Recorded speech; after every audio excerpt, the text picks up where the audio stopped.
Pertumbuhan ekonomi yaitu proses perubahan kondisi perekonomian suatu negara secara berkesinambungan menuju keadaan yang lebih baik selama periode tertentu.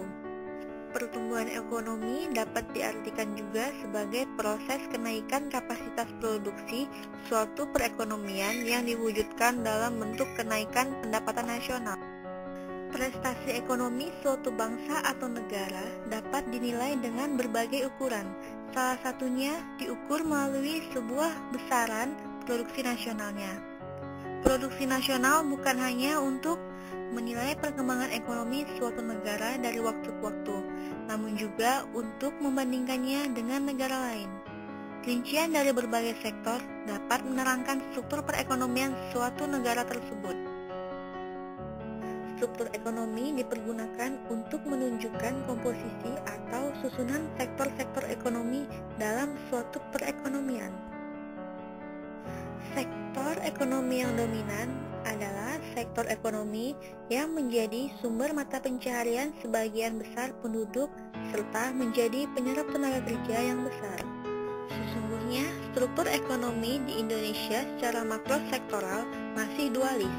Artinya, struktur ekonomi Indonesia bisa dibilang industri jika dilihat dari besarnya produksi nasional yang disumbangkan sektor industri.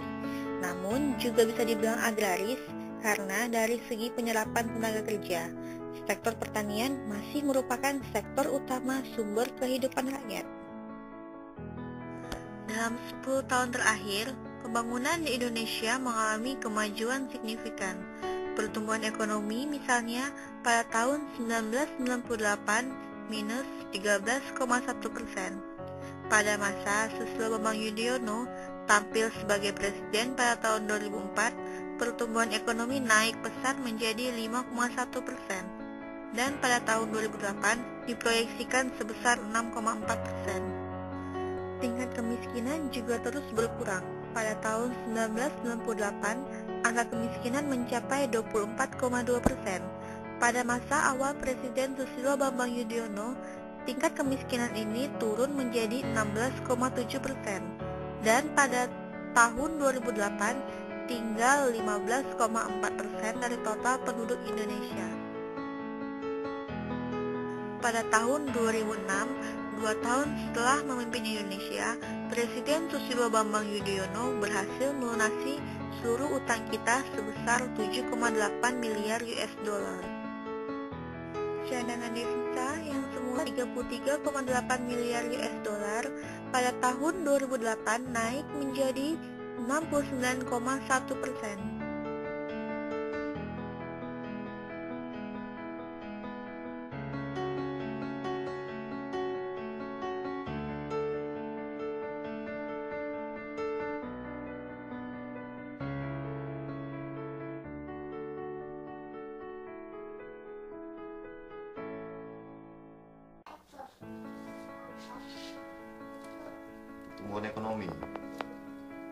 Pertumbuhan ekonomi di Indonesia itu umumnya boleh dikatakan meningkat, tetapi ada beberapa hal yang mengalami penurunan. Contohnya, khususnya di Tanjung Pinang saja. Tanjung Pinang ini kita lihat berapa banyak ruko yang bangun dalam jangka waktu 1 tahun. Kita bisa bayangkan kekuatan ekonomi Tanjung Pinang. Tetapi di dalam pertumbuhan ekonomi yang begitu pesat, ada beberapa hal yang tidak kalah penting yang harus diperhatikan. Contoh, lingkungan. Kenapa? Kita lihat yang begitu pesat, khususnya Tanjung Pinang cukup pesat, pembangunan berada di mana-mana, tetapi keindahan tidak dijaga. Contoh, seharusnya setiap ruko memiliki lahan hijau, dan itu sangat membantu. Ada beberapa segi dari pertumbuhan ekonomi yang memang merugikan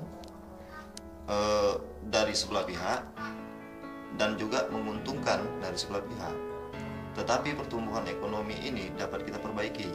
Contohnya yaitu tadi, kita bisa membuat lahan hijau di depan ruko yang dibangun, dan itu diwajibkan kita masukkan ke dalam peraturan daerah, kalau perlu ke dalam undang-undang, karena itu sangat bermanfaat. Yang kedua, pertumbuhan ekonomi di Tanjung Pinang itu hanya sebagian besar, hanya kalangan menengah ke atas. Kalangan menengah ke bawah juga mengalami peningkatan. Contohnya kita lihat masih makin banyak pedagang-pedagang kaki lima. Namun bedanya, pertumbuhan ekonomi dari menengah ke atas itu mencari keuntungan, tetapi pertumbuhan ekonomi menengah ke bawah adalah mencari kehidupan. Jadi pertumbuhan ekonomi sangat pesat di Indonesia, khususnya Tanjung Pinang.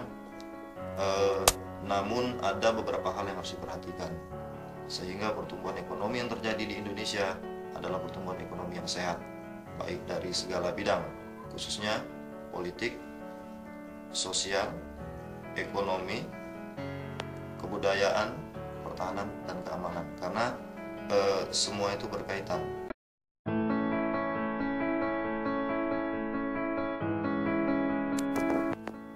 Selanjutnya mungkin bisa kita bicarakan tentang solusi yang mungkin bisa menjadi alternatif dalam penyelesaian masalah perekonomian di Indonesia yang bisa dijadikan mungkin referensi untuk perbaikan lebih lanjut. Kalau menurut saya, solusi yang lebih baik yang mungkin bisa dikatakan baik adalah pemerintah sendiri.